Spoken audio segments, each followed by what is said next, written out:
Good afternoon, America.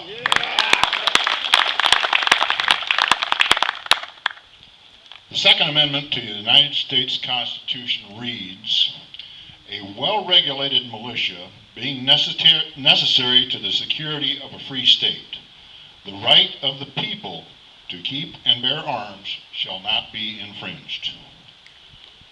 26 words in the second clause in a Bill of Rights without which the government of these United States would not have been organized in the form that it is today.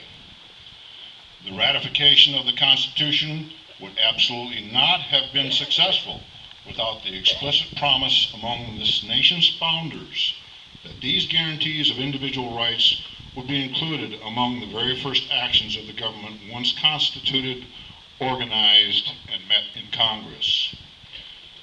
Let me be clear, the rights contained in the Bill of Rights are not rights granted to us by our government. They are inherent rights belonging to any people who claim to be free.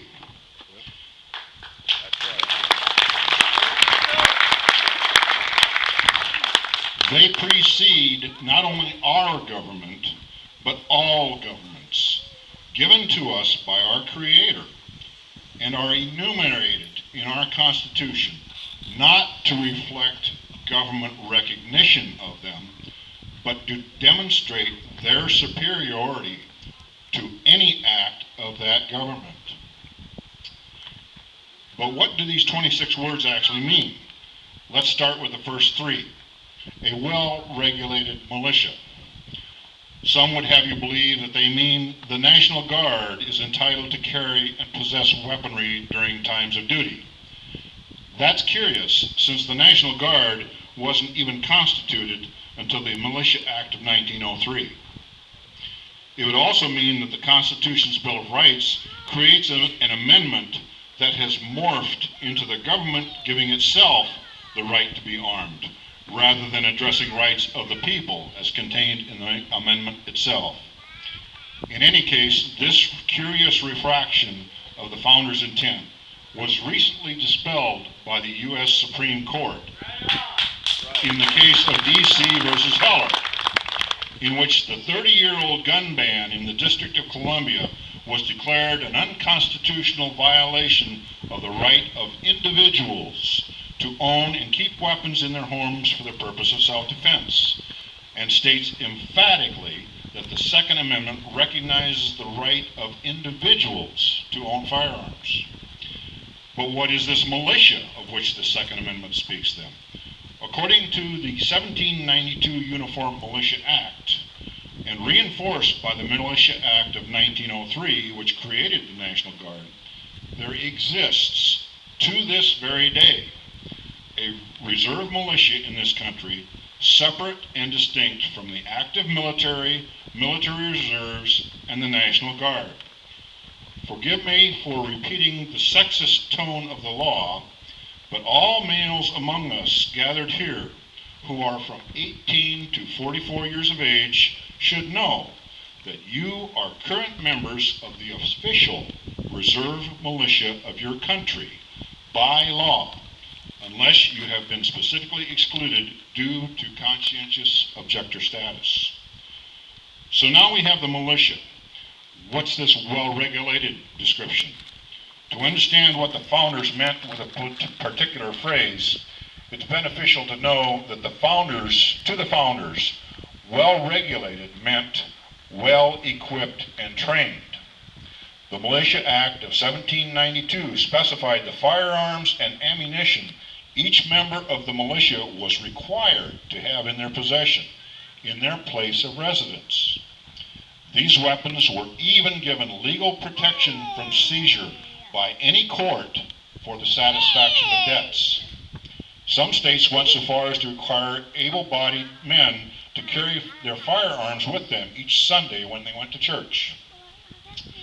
Unless you believe the existence of the militia has no impact on our nation's security, it bears notice that Admiral Yamamoto, the architect of the Pearl Harbor bombing, was educated in the United States and was well aware of the status of firearms in this country.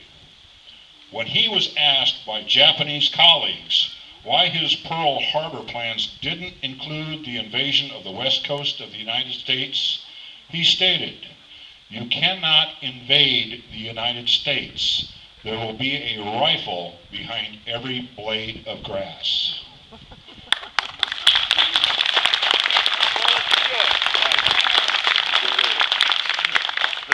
Now we come to the really dicey part of this Second Amendment, the main clause. The right of the people to keep and bear arms shall not be infringed. We don't have to count them because someone already has.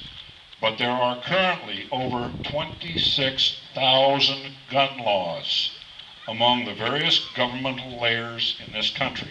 Let me say that again.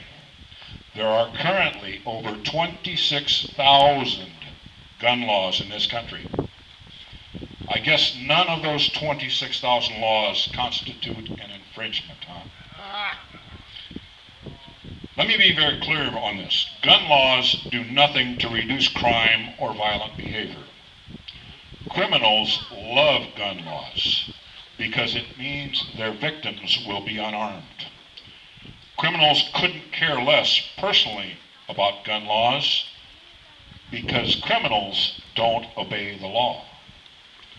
The only thing gun laws accomplish is the restriction of the Second Amendment rights of law-abiding Americans because they're the only ones who will follow the law.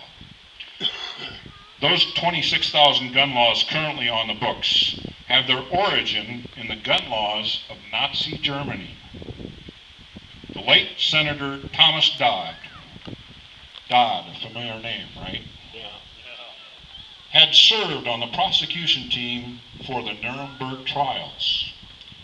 When the Gun Control Act of 1968 was enacted, Senator Dodd chaired committee hearings on bills to require registration of firearms and to build a national firearms owner database.